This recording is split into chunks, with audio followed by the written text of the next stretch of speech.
I mean, I guess, one of my, I guess, yeah. Hey guys, welcome to the show. We're glad to have you. All right, let's start over. Wasn't ready for. Which one of us starts first?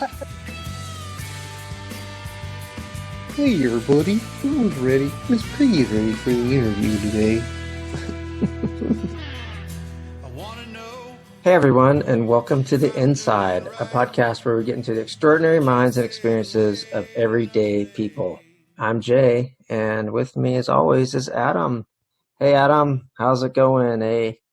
Pretty good, man, but what was up with the theme music this morning? Yeah, I changed it. I didn't think you'd notice since you never listen to the episodes after we record them. Hey, I listened to them. But that's a band that I'm in. I never told you about that.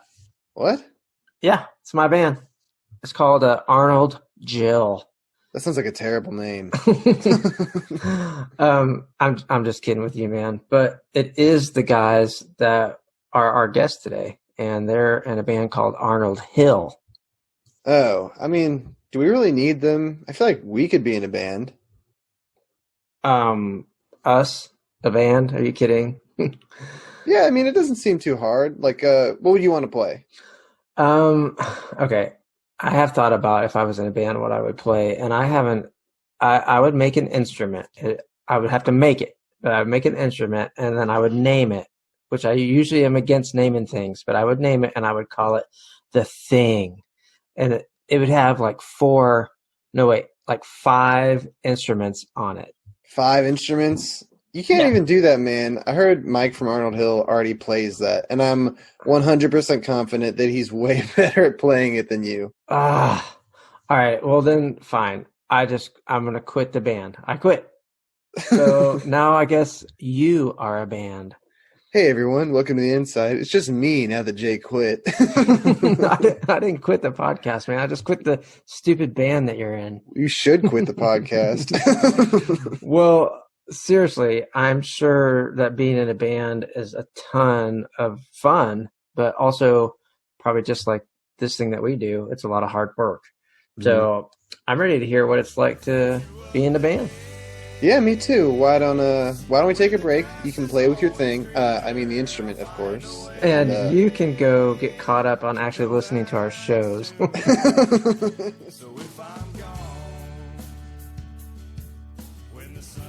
All right, so hey guys, welcome. We're glad you joined us today.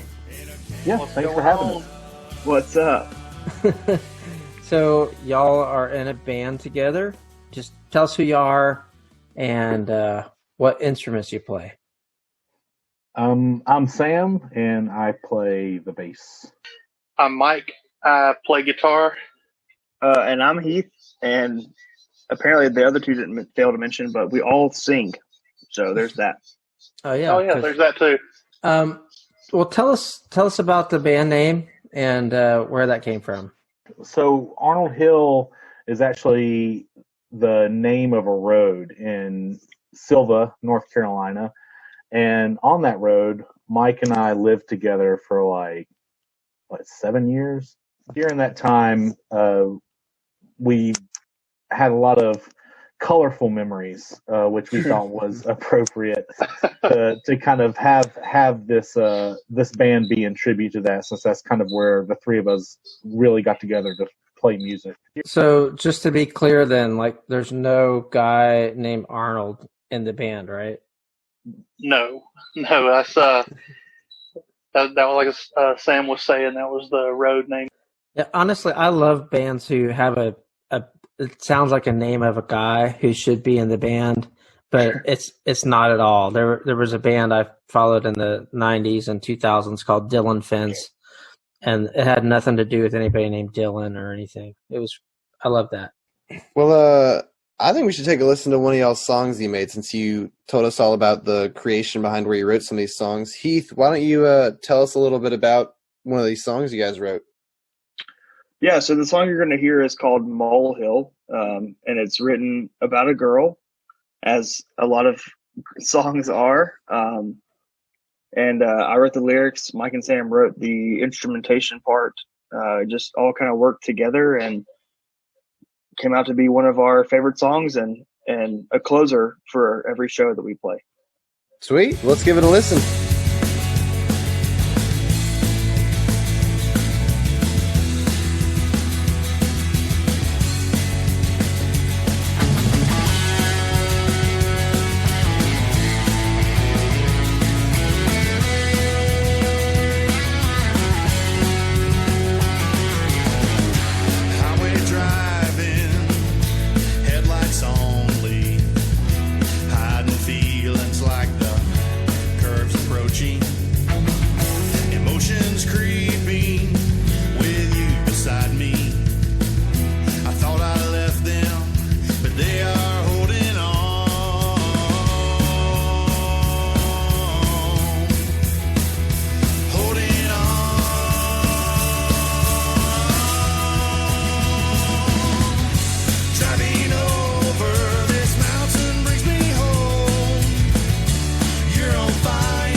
Boy, that was awesome. That was really good. Yeah, all right. I love that song.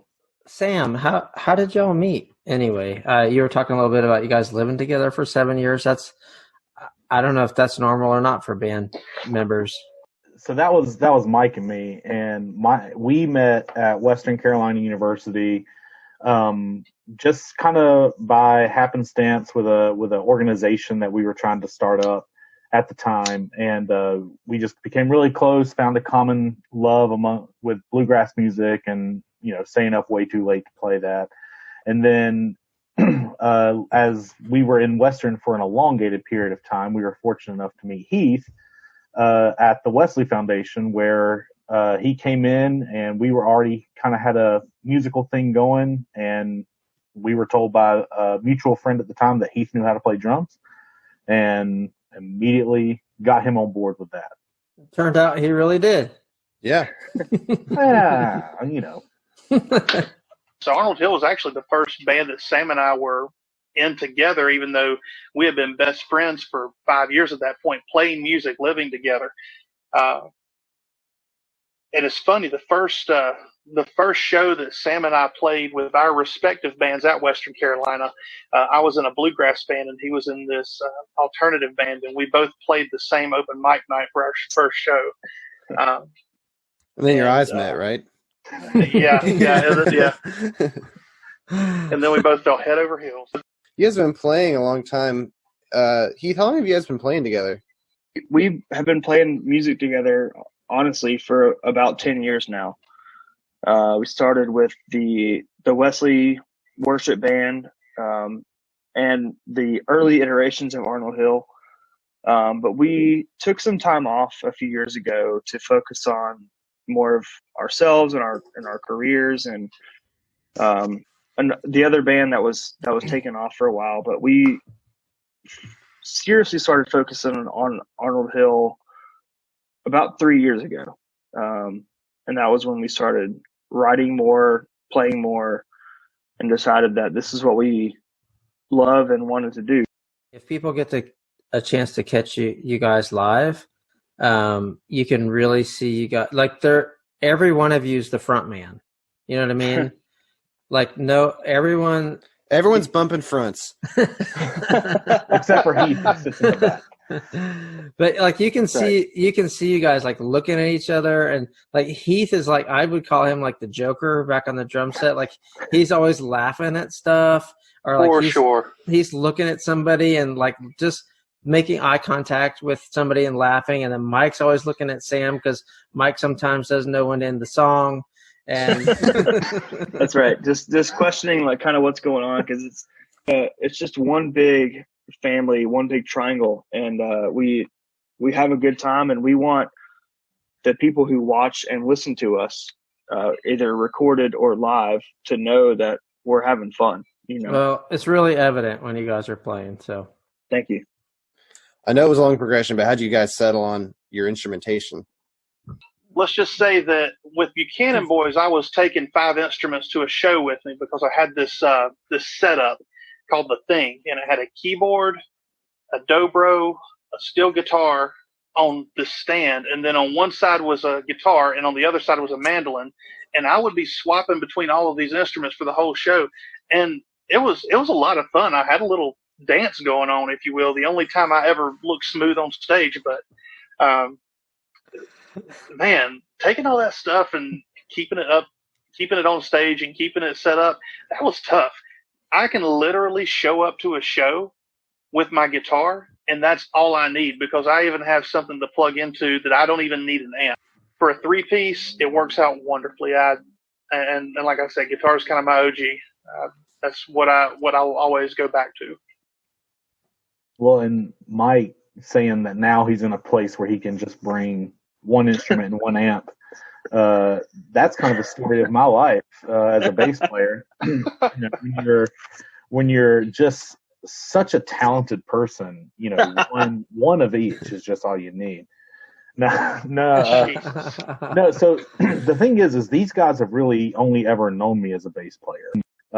My first instrument, or stringed instrument, was guitar, of course, and the story behind that is I learned it because in high school I told a girl that I liked that I knew how to play guitar, and I didn't, so I went home and told Dad I needed a guitar lesson. That's true.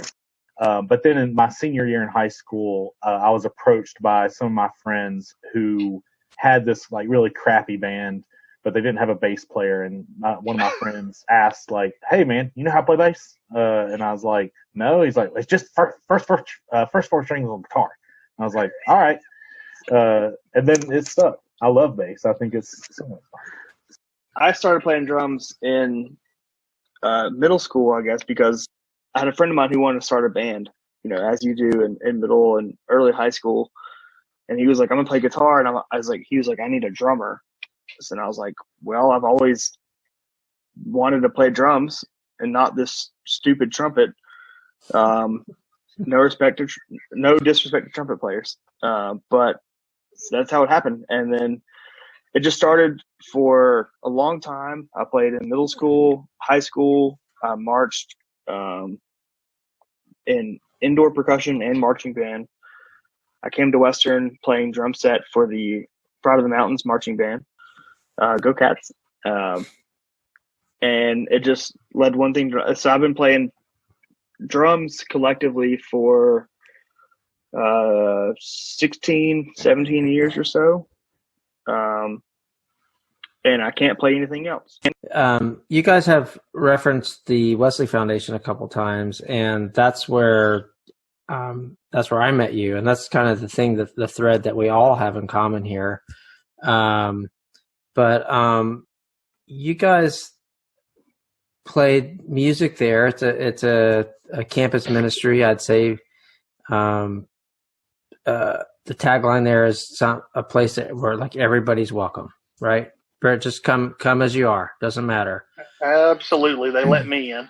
And me. One of my favorite songs that we didn't do it that many times, but as far as secular music, we did "The Reason" by Hoobastank a couple of times, and I freaking love that song. To this day. Another one of my favorite ones to harmonize with Sam was this song called "Australia" by a band called what is it, Brave Saint Saturn? Is that right? Yeah, Brave Saint Saturn. Okay, yeah, cool. So we didn't have a friend group strictly outside of Wesley, and so that friend group was diverse. There was people like me from the backwoods of Stanley County, and then you had people come in who grew up in urban areas all their life, people whose family immigrated to the United States, people of different faiths, people of no faith. It was definitely a melting pot of folks. And as far as the music that the three of us played together, it really just happened and came together. And we wrote some original songs that actually went on a local Christian radio station in Asheville at one point. Played a bunch of youth rallies. So it was definitely a cool experience, and that was I mean I met my wife at the Wesley Foundation too, so it was a cool experience to be able to be a part of that for as long as we were, because we were all in college for so long. As Arnold Hill, you're known for music that crosses like a lot of different genre lines. Do you have a name for that? I don't know, guys. Y'all would have to check me on this, but right now we're kind of saying like alternative Americana or something like that. I mean, we're a rock band. If we want to use broad terms, we are a rock band. Because if you listen to a song on the album we have out now, if you listen to the first track, "One More for the Road," you can definitely hear Southern rock roots. And then if you listen to the title track, "Back to Life," you can definitely hear Incubus, like Incubus, that more later '90s alternative. Or if you listen to a song like "Floodgate," you hear inspiration from Foo Fighters, where you're straight into grunge. Or a song like "Carolina Sky" is definitely more of a country-driven song. You hear notes of a lot, just because of our various backgrounds. We're a lyric-driven band versus, we want to sound like the Foo Fighters. We want to sound like Jason Isbell. It's like, well, why not use musical influence of the two, but also let our lyrics speak for themselves? And you hear that a lot because we do a lot of 2 or big 3-part harmonies, which a lot of folks aren't doing nowadays. So it's cool that we're I'm not going to say that we're developing our own sound, but we take a lot of sounds together and make them into what Arnold Hill is. Hey, why don't we take a little break and give another sample listen to a song? Yeah, man, let's do it.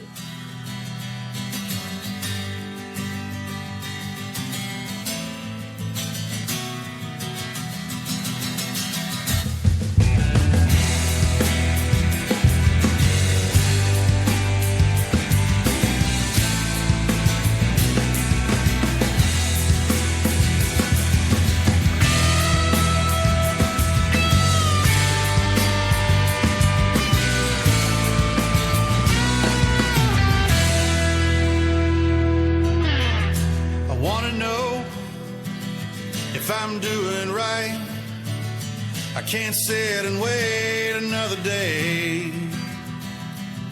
When there's nowhere else to go, it's impossible to stand back up and get back on my way.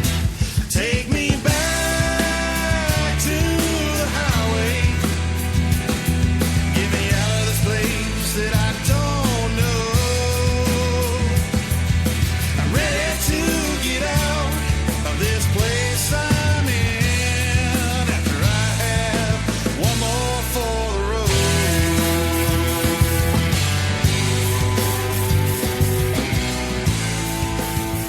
Yeah, occasionally you guys cover some songs because you want to, because it's fun for you. You love playing those songs. And then there's some other songs that people want you to cover, and you're like, that's $100, or you know what I mean? Like, and we don't have to get into that, but there's stuff like where people are always like, hey, play this song, and you're like, either like, no, we don't play that, or yeah, normally we're just like, no. and people are like, oh, well, okay, that's cool. And I love that too, because so many people come out to your shows and like really you're playing originals. But Sam's got a great sticker on his bass case that says that I'm not a jukebox.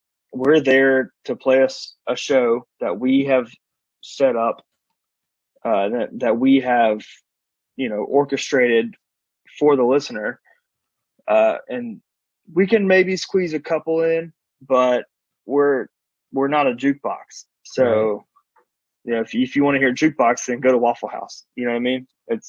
Which is where we go after most shows if there's one local. Right. We'll meet you there. I mean, I'm not trying to say that to sound like beep. But it's we're there playing what we want to play, originals or covers. And the covers generally, mean something to us. And one thing that for me that's important is if I hear a band, I hear their studio stuff, and then I go and see them, and what I hear when I see them sounds just as good or better than the studio stuff. Like, like that's a really great band. And so, that's definitely true of you guys. Appreciate that. Thank you. So I think we're going to go ahead and play a song sample. But we want to have you tell us about the song first, the story behind the song. And Mike, this one's called Barroom Troubadour, and I think you're going to tell us about that a little bit. Yeah, this is one that I wrote shortly after leaving the Buchanan Boys. The Buchanan Boys were together for 10 years, and I was with them full time for 5 of those 10 years. And man, we had some good times. After a while, we didn't have much new material because we really didn't have time to add any, and it wasn't by anyone's fault by any means. But same songs, same show, same crowd, or same type of crowd rather. They weren't there for the music; they were there for the party, and that's not the kind of musician I ever really wanted to be. And so I got out of it I got out of it before it was too late to get out on good terms. So shortly after leaving, I wrote Barroom Troubadour, which pays homage to those nights that we just wanted to go home. And so, yeah, you'll hear that in the words, and you'll hear that in the story that it tells of playing music is a lot of fun. There are still nights that will just absolutely wear you down and make you think twice about what you're doing. Well, say no more. I'm ready to give this thing a listen. What about you guys? Let's do it.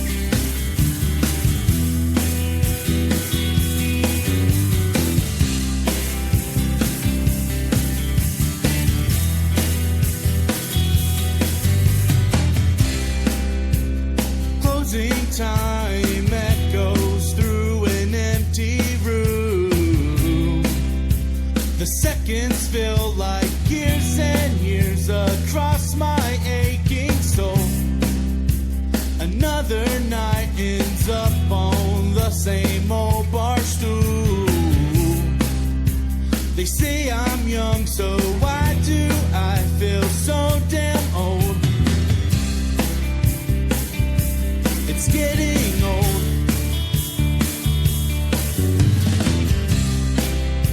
The same old crowd comes in to hear the same old songs. They're trying to escape the life that they are trapped into. They sing about the last chance that is dead and gone, and the simple life that they desire to go back home to. Go back home to. This life I live is what I give each time I play a song. After 10 long years and last call beers, it's time to move along. Every night I get up on that stage, I know there's something more than this life of a barroom troubadour.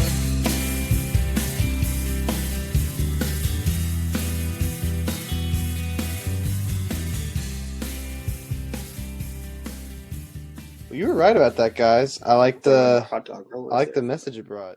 But obviously, you guys worked really hard on that whole album. Are you working on any material for the next LP? Yes, and we are excited to say that we actually have enough material that once we're able to fund the album, we'll be able to record. And so when we went into the studio, in one day we did 10 songs. When you say that you did 10 songs with drums, acoustic, and bass in a day, most musicians will look at you like you're crazy. Collectively, between the first 2 days, which we made a weekend of, we were able to do essentially all instruments. And then we went back in a few weeks and did all vocals, auxiliary percussion, and then other things such as strings, and there's a horn on the album. And a cello. If you can hear the horn on the album, then I'll give you $5. But it's just little things that needed to be there. What about the behind the scenes, like the writing process to get to that point where you're recording stuff like that? Like, how do you guys? I mean, I know some of the stuff has like a backstory behind it, but just kind of getting those lyrics and like writing all those songs down. I think the tale of the first album is different than what the second album is. The first one, a lot of the songs on that album had been written for years. And so we just wanted to bring them back. And part of that was that excitement that we had to just be playing as a trio again. We wanted to kind of bring back the ones that we knew.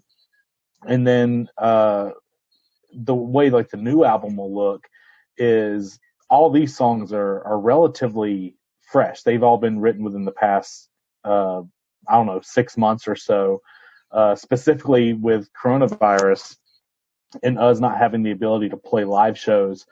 That's given us plenty of time to write new material for this upcoming album. It's not always because of the coronavirus. Some of it's a little bleak, but this will be referred to on VH1 as our dark period. So just be ready for it. Just to drop one track title that I'm super stoked for, it's called "Smoking the Cold." Cannot wait to hear what that song sounds like in the studio. You guys are involved with your community as well, and so I was just giving you a chance to plug kind of some of the stuff that you're doing in your community to give back.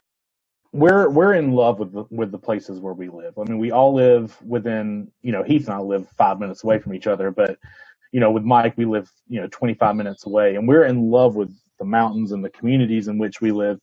And so we're passionate about giving when we can and using either our music or technological ways of like doing live streams to give back. And so in the past, we've played some live shows which directly were benefited nonprofits, either because we were asked to or we as a band decided we wanted to, like Holiday Heroes.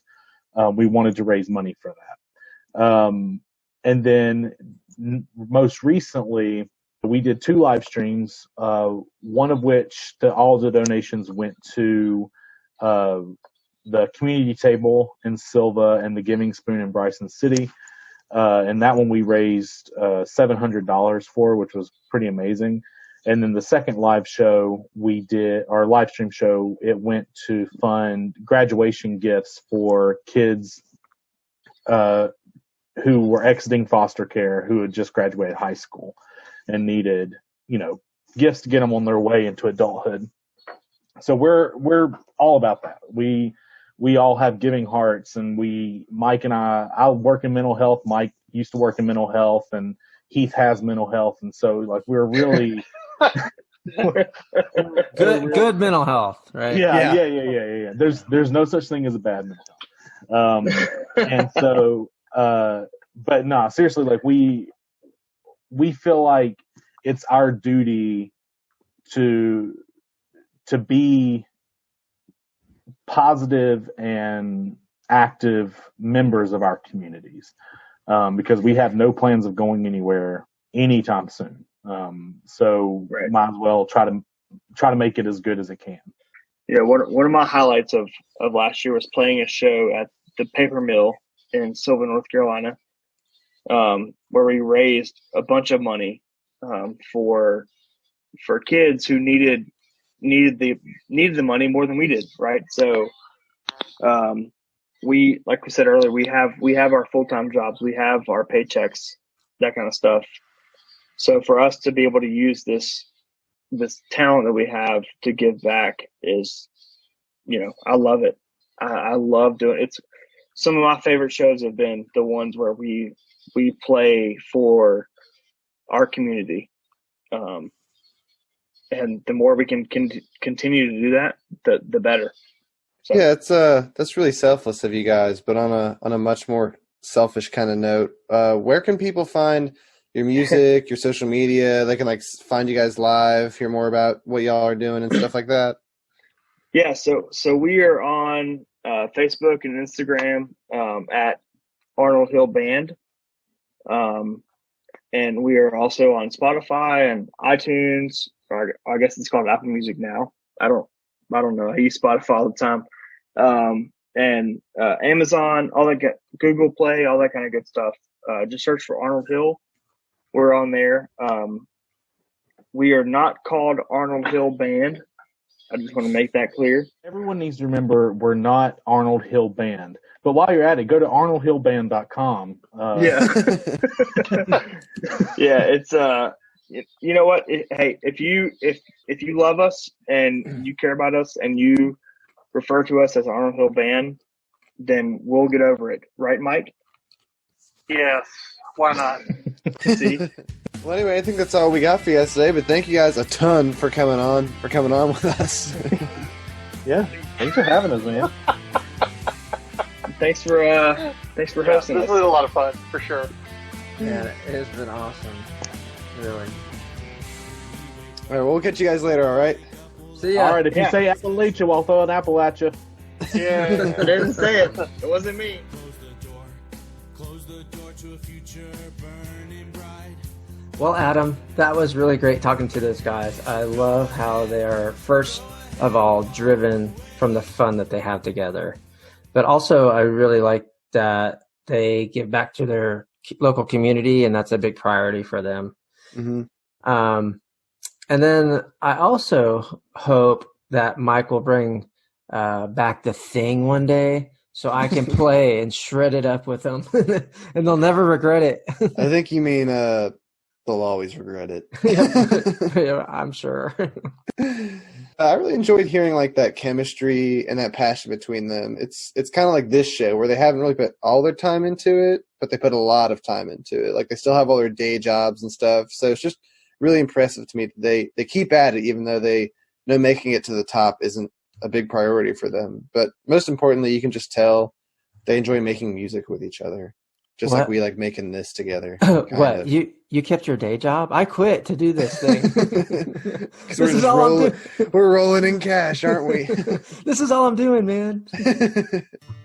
Well, I think that's about it for today. It was great having them on, wasn't it? Yep, it was a lot of fun. Alrighty, well, that was The Inside. Again, Arnold Hill's Instagram is at Arnold Hill Band. Special thanks to our guests today, Mike, Sam, and Heath, our consultants Jay Rubel and Ashley Karras, and our producer Dave. The show is written, recorded, edited, and co-produced by Jay and myself. Our title music, Crossroads, was written by Rock Sounds, and we'll have a link in the show description.